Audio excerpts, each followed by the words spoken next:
Connaissez la fameuse phrase? Ah? Abracadabra. Dis avec moi abracadabra. Ah non, non, dis abracadabra. Et vous savez, Dieu a créé l'homme avec les mêmes capacités que lui. Et il faisait passer des animaux devant Adam pour voir le nom que Adam allait les donner. Les années d'un mois, les jours d'un mois, et qui passent les uns après les autres, sont comme des animaux qui passent devant nous. Quand un nouveau jour arrive, le monde spirituel regarde.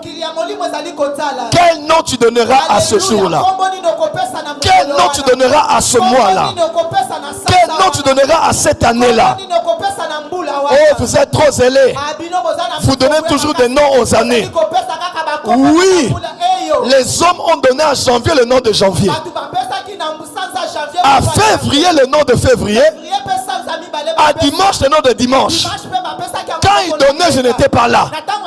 Mais comme je suis là, je vais appeler ma journée, ma semaine, mon mois ou mon année comme je veux qu'elle soit.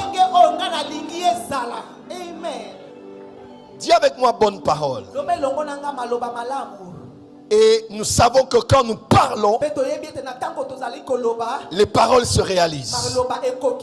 Parce que les paroles sont créatrices. Même dans la magie, généralement il y a une expression connue de tous. C'est l'expression qui permet à un magicien, après avoir fait une certaine gestuelle,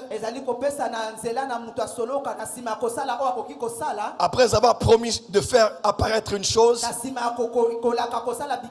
c'est ce qu'il fait apparaître. Il fait apparaître après avoir dit.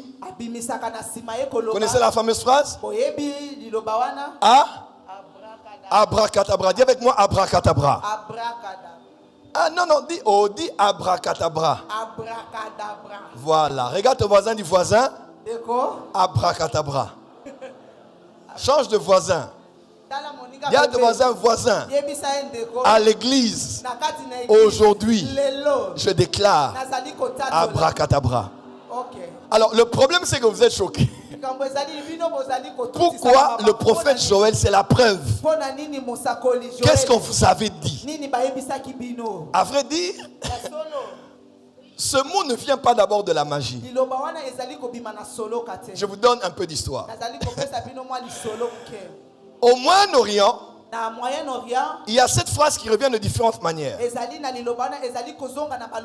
En araméen, on dit Adada Kedabra, qui veut dire que la chose soit détruite. Ou aussi Evra Kedabra, qui veut dire je créerai par mes paroles. Je créerai par mes paroles. Ou même de l'hébreu qui veut dire abracadabra, qui veut dire la bénédiction a parlé.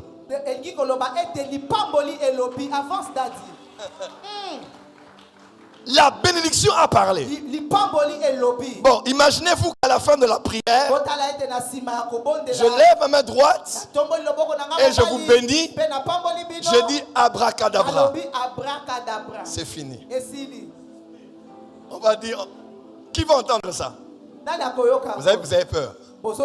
Et pourtant, cela vient de simplement ça. Je créerai par mes paroles que la chose soit détruite. Ou bien c'est une libération de la bénédiction. Je me suis posé la question, pourquoi les occultistes utilisent ça? Ils utilisent une phrase connaissant son sens sur le plan spirituel. Si tu ne peux pas le dire en hébreu ou en araméen parce que c'est dangereux, tu peux moi le dire en français. La bénédiction a parlé. Je lève ma main droite sur toi. Je cache le mot abracadabra. Mais je déclare sur toi que tout ce que Dieu n'a pas semé dans ta vie soit détruite au nom de Jésus. Qu'elle meure au nom de Jésus. Qu'elle soit anéantie au nom de Jésus. Et que la bénédiction de ta vie puisse parler. Au nom de Jésus, dis Amen. Dis à ton voisin, les paroles ont une puissance. Acclame très fort et en avance. Ainsi, je vous ai dit, la maîtrise de la spiritualité est déterminée par la maîtrise des 3 réservoirs d'énergie. Les pensées, les paroles et la sexualité. Parce que Dieu a placé de l'énergie spirituelle dans ces 3 sources d'énergie. Et aujourd'hui, je continue sur les paroles. Jésus a dit dans Jean chapitre 6, verset 63, les paroles que je vous dis sont esprit et vie. Les paroles que je vous dis sont esprit et vie. Dis avec moi, mes paroles sont esprit et vie. Tes paroles peuvent donner la vie, mais aussi tes paroles peuvent donner la mort. Laisse-moi te dire, j'ai une phrase à te libérer aujourd'hui. Rien ne peut te détruire si ce n'est pas sorti de ta propre bouche. Rien ne peut te détruire, sinon ce qui est sorti de ta propre bouche.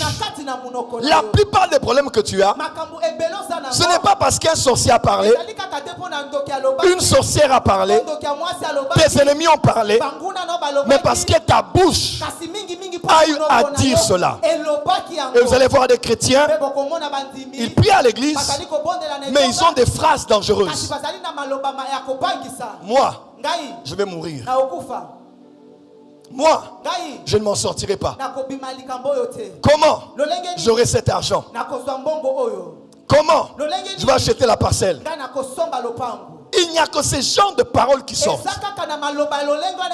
Tout ce que tu dis va s'accomplir exactement comme tu as eu à le dire.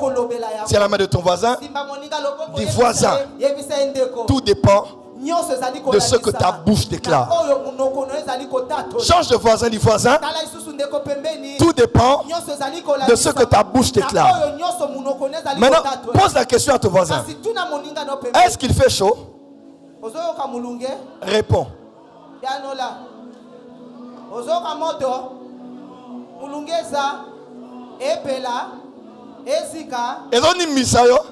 Ça t'effraie?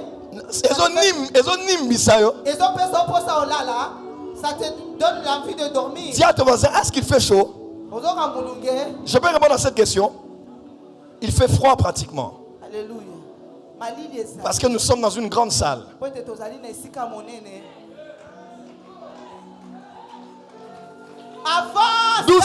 12 000 places assises. 12 000 places avance. Amen. Climatisées de partout. À la fin, tu risques d'attraper un rhume. Pourquoi? Je ne dis pas ce que je sens. Je ne dis pas ce que je vois. Je ne dis pas ce que je ressens. Mais je dis ce que je veux. Et je dis ce que je vois dans le monde spirituel. Dis à ton voisin, ne dis pas ce que tu vois. Dis ce que tu veux. Oh, dis à ton voisin, ne dis pas ce que tu vois. Dis ce que tu veux. Je peux te dire quelque chose. Pourquoi tes paroles sont puissantes? Parce que tous ceux à qui tu t'adresses a des oreilles. Et tous ceux à quoi tu t'adresses a des oreilles. Jésus est devant un figuier. Il n'est pas devant un humain. Il est devant le figuier et il attend de manger. Mais le figuier n'a pas de fruits.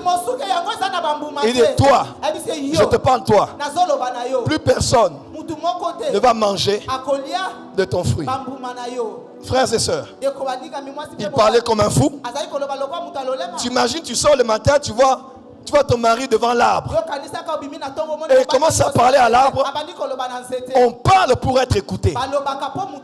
On parle pour communiquer. Dis à ton voisin, le figuier avait des oreilles. Lorsqu'ils sont repassés par là, ils ont réalisé que le figuier avait non seulement séché, mais à partir de la racine. Tes paroles vont à la racine.